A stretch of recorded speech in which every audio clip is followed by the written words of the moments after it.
మీ ఎలాంటి వ్యాపార ప్రకటనలకైనా వెంటనే మా ఛానల్ సంప్రదించండి. అందరికీ నమస్కారం. నేను శిరీష. ఈరోజు మనతో పాటు ఉన్నారు ప్రముఖ ఆధ్యాత్మికవేత్త, జ్యోతిష పండితులు శేషగిరిరావు గారు. గురుగారితో మాట్లాడదాం. గురుగారు నమస్తే. నమస్తే అమ్మా. గురుగారు, ముఖ్యంగా ఈ డిసెంబర్ మాసంలో ఈ ధనుసు రాశి వారికి ఎలా ఉండబోతుందంటారు? ఎలాంటి జాగ్రత్తలు తీసుకోవాలంటారు? తప్పకుండా ధనుస్సు రాశి వారైతే కనుక ఈ నెలలో తీసుకోవాల్సిన జాగ్రత్తలు ముఖ్యంగా సంతానపరమైన విషయాల్లో కొద్దిగా ఏదో రకమైన అసంతృప్తి కానీ ఆందోళన కానీ కలిగే అవకాశం ఉంటుంది. కానీ ఈ వృత్తి ఉద్యోగాల్లో కూడా అలానే ఏవో రకంగా అంటే ఆకస్మిక మార్పులు, అంటే ఉద్యోగాలు పోవటం దానికన్నా కూడా ఏమైనా సరే ఆకస్మికంగా మార్పులు పొందటం అనేది. సో అప్పటిదాకా మనని ఒక ప్రాజెక్ట్ ఇచ్చి అక్కడ కూర్చోమన్న వాళ్ళు తీసుకొచ్చి మళ్ళీ సడన్గా ఇంకో చోట పడేయటం మనని. సో ఈ రకంగా కొంత ఇబ్బంది పడటం అనేది అయితే జరుగుతుంది. కానీ బాగా ప్రమాదం అయితే ఉండదు, బట్ ఎప్పటికప్పుడు కొద్దిగా టెన్షన్ ఉంటుంది అంతవరకు. కానీ దాని నుంచి మళ్ళీ బయటికి రావటం అనేది కూడా అదే రకంగా ధనుర్రాశి వారికి అయితే ఉంటుంది. తర్వాత రెండోది వచ్చేప్పటికి ఏంటంటే ఈ ఉద్యోగాలు ఏదైనా కానీ కొంత మనం ఇందాక చెప్పుకున్నాం ఒక్కోసారి ఎలా ఉంటుందో ఏంటో అన్నట్టుగా.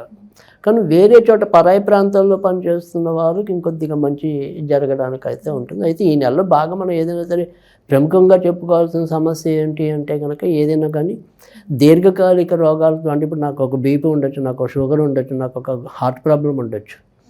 సో అలాంటి వాళ్ళు అంటే దీర్ఘకాలిక రోగాలతో బాధపడే వాళ్ళు మాత్రమే దాన్ని కంట్రోల్ చేసుకునే విధానంలో జాగ్రత్త పడండి. కొత్తగా వచ్చే అనారోగ్య సమస్యలు చాలా తక్కువ. సో మనకున్నదే రోగాన్ని కొద్దిగా హెచ్చు తగ్గులు అవటం ఉండడం అనేది ఈ నెలలో ఎక్కువ ఉంటుంది. సో అలాంటి వాళ్ళే ఎక్కువ ఇబ్బంది. ముఖ్యంగా మరి విద్యార్థులకి ఎలా ఉండబోతుందంట? తప్పకుండా విద్యార్థులకి అయితే కనుక మంచి ఫలితాలు అయితే ఉంటాయి. సో అంటే బాగా అత్యధిక మంచి ఫలితాలు అని చెప్పలేము.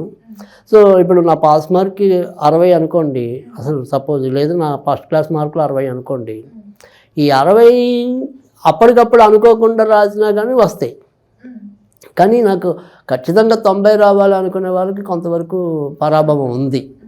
సో ఓవరాల్గా నేను సక్సెస్ అవుతాను అంటే మాత్రం సక్సెస్ అవుతాను, కానీ బాగా పెద్ద పెద్ద టార్గెట్లు రీచ్ అయ్యే పరిస్థితి అయితే లేదు. ఎవరైతే గురుగారు వివాహం ప్రయత్నాలు చేస్తుంటారో, వివాహం జరగని వారికి వివాహ యోగం ఉందంటారు? ఇక్కడ వివాహం జరిగే యోగ్యత కూడా ప్రస్తుతం అయితే కనుక డిసెంబర్ 29 దాకా వీళ్ళకి కూడా అంత కరెక్ట్గా కనిపించడం లేదు. ఎందుకంటే వీరి యొక్క వివాహకారకుడు ఇప్పుడు ప్రస్తుతం వ్యయ స్థానంలో ఉండటం అనేది ఒకటి. తర్వాత రెండోది ఏంటంటే ఆయన కూడా మళ్ళీ శత్రు స్థానంలో ఉండటం వల్ల.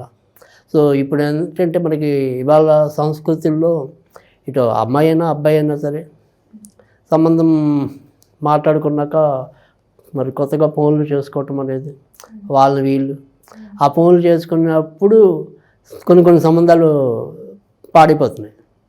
అంటే ఆ మాటల్లో ఈ అమ్మాయి నచ్చని మాటలు ఈతనికి కనిపించడం, ఈతల్లో ఉన్న పరిస్థితి అమ్మాయి అలా సంబంధాలు కూడా దగ్గర వచ్చి పోతున్నవి మనం చూస్తున్నాం ఇవాళ రోజుల్లో.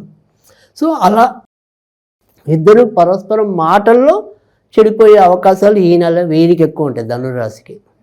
సో అందుకని ఏదైనా సరే సంబంధం కుదిరాక వచ్చే ఇబ్బంది కూడా ఉంది ఈ నెలలో. అందుకని అలాంటి విషయాల్లో కొద్దిగా చాకచక్యంగా వ్యవహరించుకోవటం అనేది చెప్పదగిన సూచన. అలాగే గురుగారు, ఈ ఉద్యోగ వ్యవస్థలో ఉన్న వారికి ఎలాంటి జాగ్రత్తలు తీసుకోమంటారో, అలాగే ఎవరన్నా చేంజ్ అవ్వాలి, మాకు స్ట్రెస్ ఉంది అనుకునే వాళ్ళకి ఈ మాసం అనుకూలంగా ఉందంటారు? అంటే ఇక్కడ మార్పు అనేది అసలు ఆటోమేటిక్గా వచ్చే అవకాశం కూడా ఉంది. అంటే మనం మొదట్లో చెప్పుకున్నంటే ఒకసారి అప్పటిదాకా వీళ్ళని ఏదైనా సరే ఒక ప్రాజెక్టులో అక్కడ కూర్చోపెడితే మళ్ళీ సడన్గా ఇంకో చోట మార్చడం. సో అలా అనివార్య మార్పులు కూడా ఉన్నాయి. అంటే మనం తీసుకోవటం కాదు, వాళ్ళే పై వాళ్ళే మనకి ఒక మార్పు ఇవ్వడం అనేది కూడా జరగచ్చు. సో అందుకని మార్పులు అనేది జరగటం అనేది ఒకటి. అయితే ఈ ఏదైనా సరే మనం బాగా దూర ప్రాంతాలకు వెళ్ళి అక్కడ ఉద్యోగం చేద్దాం అనేది ఏదైనా అంటే అలాంటి వాళ్ళకి ఇప్పుడు చాలా అనుకూలం. సో నేను ఇక్కడ కాదు, నాకు ఈ ఊరు కలిసి రావట్లేదు, నేను కొద్దిగా దూరం వెళ్ళిపోద్దాము అని గత కొద్ది నెలలుగా ఎవరైనా సరే ఒక ఆలోచనతో ఉంటే కనుక ఆ ఆలోచన ఇప్పుడు సాకారం అవ్వడానికి అవకాశం ఎక్కువ ఉంటుంది. సో అలా దూర ప్రాంతాలకి అంటే విదేశాలకి వెళ్ళాలన్నా సాధ్యమవుతుంది, మనం ఉన్న చోటు నుంచి బాగా దూరం వెళ్ళి సంపాదించాలన్నా కూడా అవుతుంది. సో ఆ ఉద్యోగ విధానంలో మాత్రం కొంత అలాంటి మార్పు అయితే ఉంది. అలాగే గురుగారు, వివాహం జరిగి ఎవరికైతే సంతానం లేదో వారికి సంతాన యోగం ఉందంటారా ఈ మాసంలో అయినా? అంటే సంతానానికి వచ్చే విషయంలో అయితే కనుక వీళ్ళకైనా కూడా అదే ఇబ్బంది ఉంటుంది. అంటే సంతానం ఏమంటాం, గర్భవతులు అవడం తేలికే కానీ బట్ అక్కడ ఒకసారి నిలుపుకోవడం. ఎందుకంటే రవికుజులు ఇద్దరు కూడా అగ్నిగ్రహాలు ఈ రాశిలో ఉండటం అనేది జరిగింది. సో అందుకని ఒక్కోసారి ఈ గర్భస్రావాలు అయ్యే అవకాశాలు ఎక్కువ ఉంటాయి. కనుక ఖచ్చితంగా ఎప్పుడైతే మనం కన్సీవ్ అయ్యామనుకున్నామో అటు వెంటనే కొద్దిగా తరచు వైద్య సంరక్షణలో ఉండటం అనేది చెప్పదగిన సూచన. అలాగే గురుగారు, ఈ కళాకారులకి, సినీ రంగాల వారికి, ముఖ్యంగా ఈ రాజకీయ రంగంలో ఉన్న వారికి ఎలా ఉండబోతుందంటారు మరి? తప్పకుండా ఆయా రంగాల్లో ఉన్న వాళ్ళకి కూడా మంచి ఉండటం అనేది అయితే ఉంటుంది. కానీ రాజకీయ రంగంలో ఉన్న వాళ్ళకి మాత్రమే కొంతవరకు ఇబ్బంది ఉంది. అంటే అవకాశాలు దగ్గరదాకా వచ్చి కాలేకపోవటం, చివరి నిమిషంలో ఎవరో ఒకళ్ళు తనకి అడ్డుగా నిలవటం, సో తనకు రావాల్సిన ప్రయోజనాన్ని మరొకరు తన్నుకుపోవటం. సో ఈ రకంగా అయితే కనుక కొంత ఇబ్బంది అయితే కనిపిస్తుంది. కానీ కవులు కళాకారులు ఖచ్చితంగా మంచి జరుపుకోవటం అనేది ఒకటి. ముఖ్యంగా ఈ మీడియా రంగంలో ఉన్న వాళ్ళకి కానీ, సినిమా రంగంలో ఉన్న వాళ్ళకి కానీ, ఒక స్త్రీ అంటే ఆడవాళ్ళకైతే కనుక మగవాళ్ళ సహాయం, మగవాళ్ళకైతే కనుక ఆడవాళ్ళ సహాయం. సో అలా వేరే వారి ద్వారా ఒక మంచి మెమరబుల్గా ఉండిపోయే అవకాశం లభించడానికి కూడా ఈ నెలలో ఎక్కువగా ఉంది. అలాగే గురుగారు, ఈ రియల్ ఎస్టేట్స్ అయినా, పెట్టుబడి అయినా, ఈ ఓన్ బిజినెస్ స్టార్ట్ చేయాలి అనుకునే వారికి మాసం అనుకూలంగా ఉందంటారా మరి? అంటే ఈ నెలలో మొదటి 15 రోజులు ఎక్కువగా అనుకూలత అనేది కనిపిస్తుంది.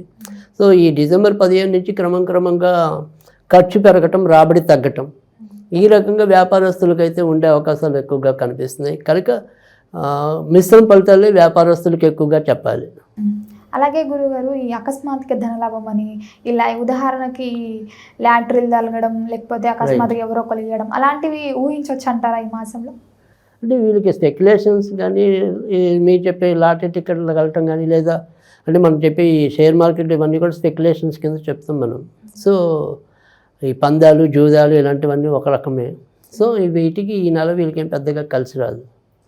కనుక వాటికి కొద్దిగా దూరంగా ఉండటమే మంచిది. అలాగే గురుగారు, గృహయోగం ఉందంటారా మరి? అయితే గృహానికి సంబంధించిన విషయాల్లో కూడా కొంత సానుకూలత డిసెంబర్ 14 వరకే ఎక్కువ ఉంటుంది. సో డిసెంబర్ 15 నుంచి తనకి సంబంధించిన అవకాశాలు మళ్ళీ ఏదో రకంగా వాయిదా పట్టాలి. ఎందుకంటే వీళ్ళకి కూడా ప్రస్తుతం అర్ధాష్టమ శని అనేది ఒకటి నడుస్తుంది. అందుకని ప్రతి పనిలో కూడా ఎంతో కొంత జాప్యమో, ఒత్తిడో ఎదుర్కోవటం అనేది కూడా జరుగుతుంది వీళ్ళకి.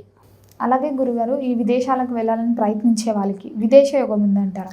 అది ఈ విదేశీ యోగం అనేది ఉంది. ఇందాక కూడా మనం చెప్పుకున్న ఈ ఉద్యోగస్తుల గురించి చెప్పుకున్నప్పుడు వాళ్ళు ఏదైనా సరే దూర ప్రాంతాలకు వెళ్ళాలన్నా, విదేశాలకు వెళ్ళాలన్నా కూడా సానుకూలకంగానే ఉండటం అనేది అయితే జరుగుతుంది. విదేశాలకు వెళ్ళి వ్యాపారం చేయాలనుకునే వాళ్ళకి కష్టం తప్ప మామూలుగా అయితే మంచిదే. ఓవరాల్గా గురుగారు, ఈ మాసం అంతా వీళ్ళకి ఆర్థికంగా ఎలా ఉండబోతుంది అంటారు? ఆర్థికంగా మిశ్రమ ఫలితాలు ఎక్కువగా ఉన్నాయి. ఏదో అవసరానికి ఆ నిమిషానికి డబ్బు లభించడం అనేది అయితే ఇబ్బంది లేదు. కానీ గొర్రెకి గొత్తిడి తోక అన్నట్టుగా మనం ఎంత కష్టపడుతున్నప్పటికీ కూడా చివరికి వచ్చేవాడికి మళ్ళీ ఆ 10 రూపాయల దగ్గర ఆగిపోతూ ఉంటాం, ఆ 100 రూపాయల దగ్గర ఆగిపోతూ ఉంటాం. ఎప్పటికప్పుడు 100 దాటి ముందుకు వెళ్తామేమో అనిపిస్తూ ఉంటుంది. కానీ మళ్ళీ అక్కడే అది ఉండిపోతుంది. బట్ ఓకే, ఆ 100 రూపాయలు మనకి బతకడం ఇప్పటిదాకా చేత అయింది కాబట్టి ఓకే బతికేస్తాం అంతవరకే. కానీ అంతకు మించి ప్లస్ అనడానికి కొద్దిగా కష్టంగానే ఉంది. అలాగే గురుగారు, ఈ మాసం అంతా ఈ ధనుసు రాశి వారికి ఇంకా అనుకూలంగా ఉండాలంటే ఏ దైవాన్ని పూజించమంటారు, ఎలాంటి పరిహారాలు చేయాలంటారు? ఒకవేళ మీరు ఏదైనా ప్రారంభించాలనుకుంటే వీరికి ఏ రోజులు మంచివి అంటారు? తప్పకుండా వీరి నెలంతా కూడా ఎక్కువగా శివుణ్ణి పూజించడం వల్ల మరిన్ని మంచి ఫలితాలు రావడానికి అవకాశం ఉంటుంది. కనుక సోమవారాలు ఎప్పుడైనా సరే శివుడికి కొద్దిగా ఏదైనా గుడిలో మరి కొద్దిగా పాలు పోసి వస్తున్నట్టయితే కనుక మంచి ఫలితాలు రావటం అనేది ఉంటుంది. లేదంటే ఓం నమ శివాయ, ఓం నమ శివాయ అనేది నిత్యం 108 సార్లు చదువుకున్నట్టయితే కనుక మంచి ఫలితాలు ఉంటాయి. ఆదివారము, గురువారము, శుక్రవారం వీరికి ఎక్కువగా ఉపయోగపడే రోజులు. ఇక ఈ నెలలో వీరు కూడా తేనె రంగుకి దూరంగా ఉండటం అనేది చెప్పదగిన సూచన. మొత్తం మీద గురుగారు, ఈ మాసం అంతా ధనుసు రాశి వారికి ఎలా ఉండబోతుంది, ఎలాంటి జాగ్రత్తలు తీసుకోవాలి, ఏ దైవాన్ని పూజించాలో తెలియజేసినందుకు ధన్యవాదాలు.